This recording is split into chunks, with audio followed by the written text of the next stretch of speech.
Við settum upp alls konar greinar hérna í skólanum og töluðum að bara bera virðingu og vera kurteis og eins og tala við kennarana. Hefur verið örugglega breyting á því, bara vera meira borðvirðing fyrir þeim. Við reynum að bæði að fræða og fjalla og fá börnin til að velta fyrir sér eigin réttindum, hvenær þau eru hvernig þau geta stutt við eigin réttindi og virt réttindi annarra.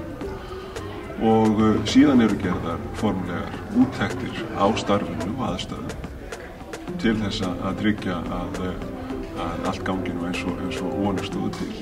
Við vorum með einn dag í fyrra þar sem við tókum fram barnasáttmálann í öllum fögum sem voru þann dag og það var unnið með hann restina af tímanum. Við höfum einn dag þar sem kennararnir voru beðnir að setja barnasáttmálann einhvern veginn inn í sína kennslu bara í stærðfræði og samfélagsfræði bara í öllu og það fannst mér hjálpa að vita meira barnasáttmálann og réttindin og mér fannst það hjálpa mikið.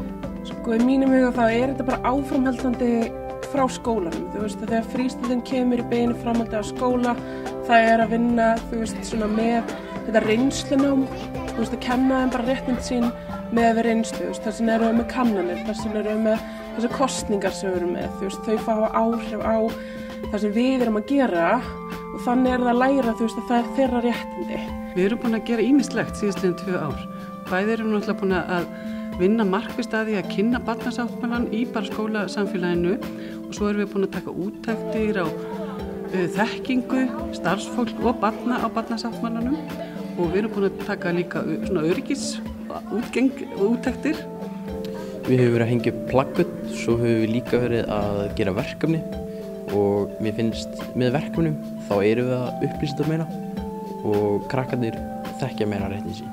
Við notum þetta líka rosalega mikið í starfinu bara þegar krakkarnir eru kannski að lenda í smá átökum eða einhverjar áskoranir á milli þeirra, þá notum við þetta, nú ertu að brjóta réttindi mann sem hann rétt að vera öruggur. Þetta rosalega góð umræða að ég sé réttindaverðir líka hvers annars. Það það sem ég nota rosalega mikið í starfinu börnin. Við höfum verið með svona kynningar frá UNICEF fyrir starfsfólkið. En með börnunum meira verið að vinna með þetta svona stöðugt í mismunandi greinum. En við þurfum líka að vera meðvituð það. Við þurfum að kynna þetta fyrir starfsfólkinu og líka foreldrunum bara reglulega. Í fyrsta lagi hefur tekið mjög vel á móti þessu og kennararnir sérstaklega í samfélagsfræði og í lífsleikni. Þar hefur verið að gera mikið af verkefnum. Þegar við gerðum laug og sáttmála félagsmyndarinnar.